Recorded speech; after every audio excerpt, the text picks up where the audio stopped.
Hey guys, so today I'm going to be talking about why we keep isopods in the reptile hobby and basically just the terrarium hobby.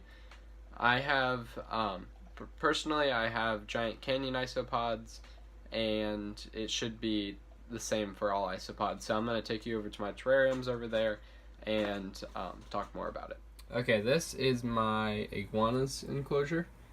He is a green iguana, and he's the original reason I got isopods, but now I have other terrariums that I have isopods in as well. So this is a custom-made 110-gallon terrarium. So it's made out of wood, and then it has shower walling, and then that on the back is covered in expanding foam, then silicone, then dirt. So that's why it looks like that. I have isopods in here. I originally had my iguana in a 55-gallon. That was the first tank I had for him, which I converted into a fish tank.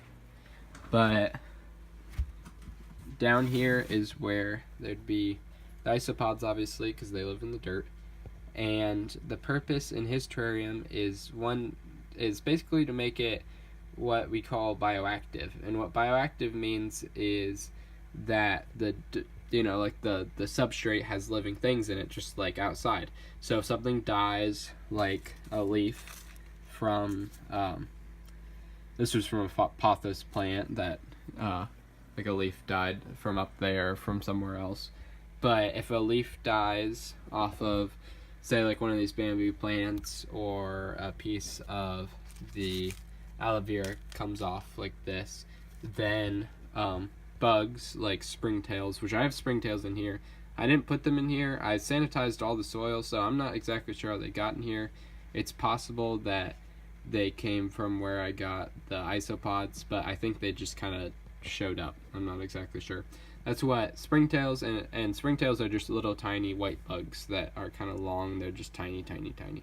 And then I also have the giant canyon isopods in here. So the purpose they have is to break down stuff in the soil. So that's why they'll hang out around like wood and stuff in the soil. So stuff like botanicals, like this piece of coconut, and this is like a palm frond, and just botanicals and stuff like leaves, basically stuff that I put in here. They'll break down and make the soil more nutritious, and they'll also break down or nutrient rich. They'll also break down not only wood, but like his poop. So I've never cleaned any of his poop out of here besides in his water dish. He loves to poop in his water dish because he just loves me so much. As you can see, he's not happy that I'm in here. But another thing is that they'll eat his old food. So I generally, sometimes his food will mold up. It just kind of happens.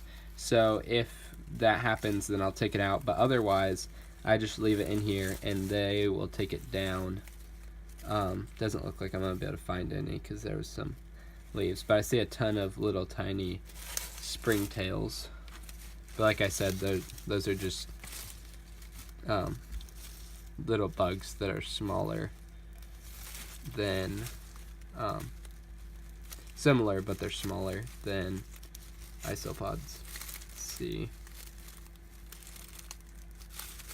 It doesn't look like I'm going to be able to find any, but I should be able to find some in the other terrariums. So now we're going to go to these two terrariums just to kind of show you them. This one is in progress, so you're getting a huge sneak peek. It looks pretty awesome, I'd say. Kind of don't want to show you too much. It's not done yet, but there's a ton of isopods in here. That actually might be, right here is one you can see right there, and it might be dead. So let's see. I'm gonna reach in. Looks like it's a casualty of moving the soil here, which I knew would happen, but like I said, it'll just be broken down in the soil by springtails and stuff like that. I'm just gonna put it back in there.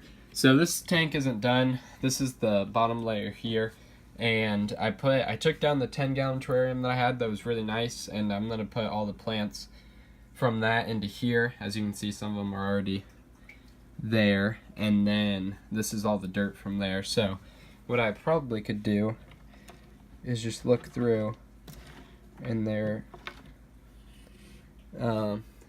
a lot of the dirt is in this back column, so that's why you can't really find an isopod right now. And then I believe I have a few isopods, not nearly as many, like not even close to over here in this terrarium, which is where my gecko currently is. And the reason that I didn't finish this is, first of all, I ran out of time, and second of all, some of it's still drying, some of the silicone, and I don't want to put the gecko in when it's still drying. So here is the gecko, and after this video what I might start doing is taking some of the plants out of here and start planting them into there. But here he is, looking pretty awesome. And that's another reason that we keep isopods, is because every once in a while the gecko will kind of get a snack, and that's fine for him. And I believe, like, it makes sense that they're calcium rich because they are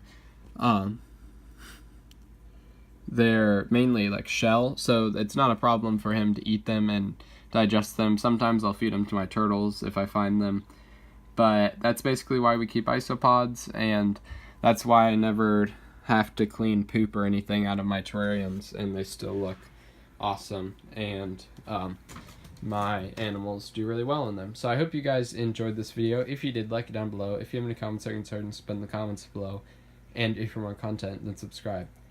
I have a bit of a stuffed up nose and throat right now, so that's why I might sound a little bit different. I hope to see you in the next video. Have a great day. Peace.